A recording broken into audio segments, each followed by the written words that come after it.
जय शिवराय, जय भीम.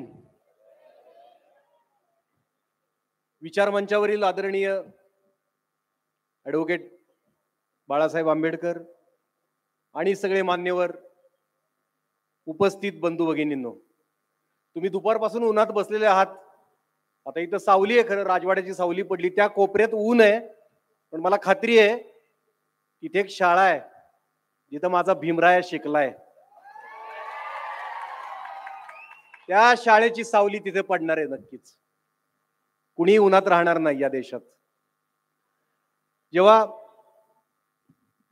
बाळासाहेब, जेव्हा मी पुसे सावळीची घटना ऐकली, मी नागपूरमध्ये शूटिंग करत होतो, माझा विश्वासच बसला नाही. म्हटलं नाही नाही नाही, हे खोटं असणार, हे अफवा असणार, असं घडूच शकत नाही. माझ्या साताऱ्यात असं घडूच शकत नाही. मी पुसे सावळी जवळ खटाव तालुक्यात मायणीमध्ये लहानाचा मोठा झालोय. मला माहिती आहे आमचा सातारा जिल्हा एवढा लेचापेचा नाही की कुणी धर्मद्वेष पसरावा आणि आम्ही त्याला भुलावं. हे घडणंच शक्य नाही. पण दुर्दैवानं ती बातमी खरी ठरली.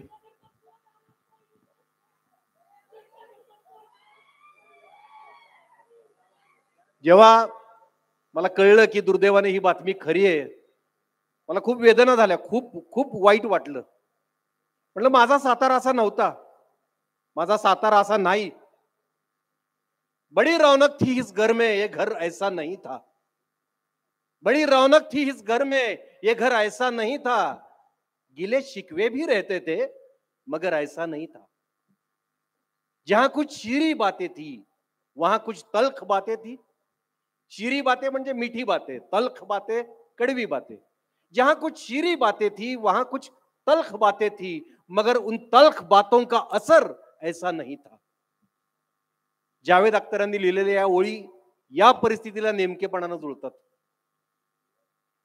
खरंच माझा सातारा असा नव्हता. माझं वय 53 वर्ष आहे. माझ्या जन्मापासून मी या मातीत आहे. इथेच राहिलो, इथेच लहानाचा मोठा झालो, इथंच शिकलो, खेळलो, बागडलो, धडपडलो, उभा राहिलो, करिअर घडवलं मी याच मातीत. माझी मुलंही इथंच शिकली. बरेच जण राहतात मुंबईत आणि सांगतात माझं गाव सातारा. मी नाही, मी साताऱ्याचाच आहे, याच मातीतला आहे. त्यामुळे मी अनुभवानं सांगू शकतो, मी हक्कानं सांगू शकतो, मी अधिकारानं सांगू शकतो की माझा सातारा असा नाही. देशात महाराष्ट्र ज्या 4 महामानवांमुळे ओळखला जातो, ते 4ही महामानव या मातीतले. शिवशाहू फुले आंबेडकरांच्या पदस्पर्शानं सॅनिटाईज झालेल्या या भूमीत, त्यांच्या पुरोगामी विचारांची पहिली वॅक्सिन घेतलेल्या या धर्तीवर द्वेषाचा व्हायरस टिकूच शकत नाही. आलाय पण टिकू नाही शकणार, तो इथं राहणारच नाही. जगद्गुरु संत तुकोबाराय एका अभंगात म्हणतात, अल्लाह एक तू नबी एक तू, काटते सिर पाओ हाते नाही जीव डराय. असं ठामपणे सांगणाऱ्या तुकोबारायांना ज्यांनी गुरु मानलं, त्या छत्रपती शिवाजी महाराजांची ही राजधानी आहे. आपल्या सैन्यात सगळ्या मावळ्यांमध्ये सगळ्या जाती धर्माचे लोक सामावून घेणाऱ्या, आपल्या अंगरक्षक पदापासून शस्त्रागाराच्या देखभालीपर्यंत मुस्लिम सहकारी नेमणाऱ्या, समतेचं मूल्य खऱ्या अर्थानं जाणणाऱ्या माझ्या जाणत्या राजाची ही भूमी आहे. छत्रपती संभाजी महाराज, ज्यांना धर्मवीर असं संबोधलं जातं, ते बुधभूषण नावाच्या ग्रंथात म्हणतात, धर्म असावा समानता मानणारा, साऱ्या विश्वाला सामावून घेणारा. या राजांचा आपण जय जयकार करतो, अभिमान बाळगतो, पण त्यांचा विचार, खरा विचार समजून घेण्यात आपण कुठेतरी कमी पडतोय असं मला वाटतं. तो आपण समजून घेतला पाहिजे. क्रांतीसूर्य महात्मा ज्योतिबा फुले हे याच मातीतले. खटाव तालुक्यातला कटगुण मधला त्यांचा जन्म. कटगुण पुसे सावळीपासून फार लांब नाही. माझ्या पुरोगामी विचाराच्या तरी किती हिंदू मुस्लिम बांधवांना हे माहिती आहे की महात्मा ज्योतिबा फुलेंनी मोहम्मद पैगंबरांवर एक पोवाडा लिहिलाय. मोहम्मद झाला जहा मर्द खरा, त्यागिले संसारा सत्यासाठी. भेदा भेद टाळा सांगे जगताला, जन्म घालविला ईशासाठी. जगहितासाठी लिहिले कुराण, ज्या मर्द खरा जगी वीर. खूप मोठा पोवाडा आहे तो. आपल्या किती जणांना माहिती आहे? गंगा जमनी तहजीब फार नंतर आली, त्याच्या आधी हिंदू मुस्लिम सलोख्याची मुळे इथं रुजलेली आहेत. या मातीत हे घडूच कसं शकतं? जेव्हा मी महात्मा फुलेंनी लिहिलेला पोवाडा वाचला तेव्हा माझं कुतूहल जागं झालं. तोपर्यंत मोहम्मद पैगंबरांविषयी मी काही वाचलं नव्हतं. मी वाचायला सुरुवात केली आणि मला खरोखर आश्चर्य वाटलं. मोहम्मद पैगंबर हे पुरोगामी विचारांची धगधगती मशाल होते.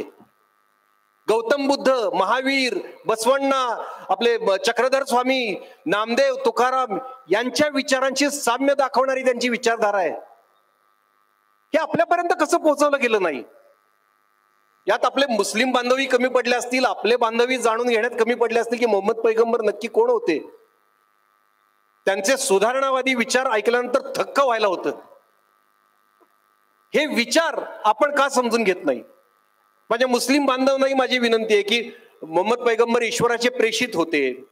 त्यांची सुन्नत, त्यांची इबादत याच्या पलीकडे जाऊन आपण पैगंबरांचे विचार समाजात पसरवले पाहिजेत.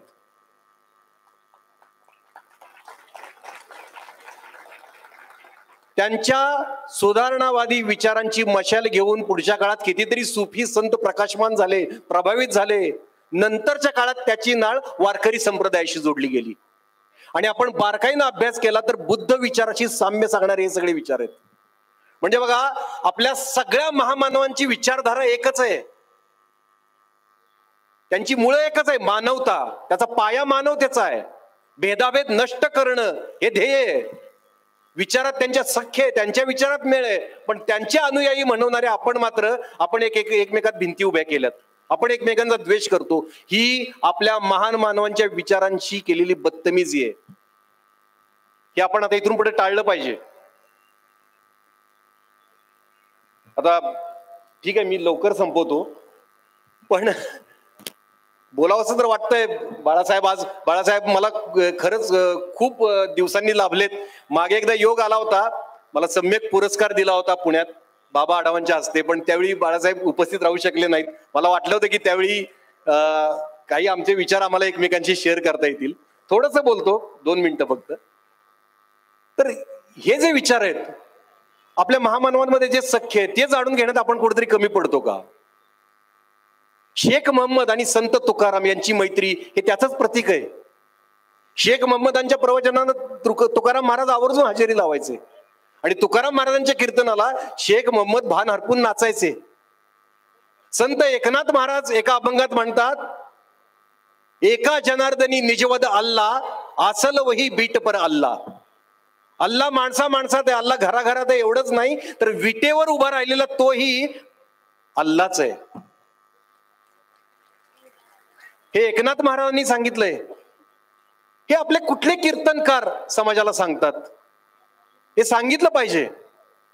आपण यांचे विचार पसरवण्यात कमी पडतोय.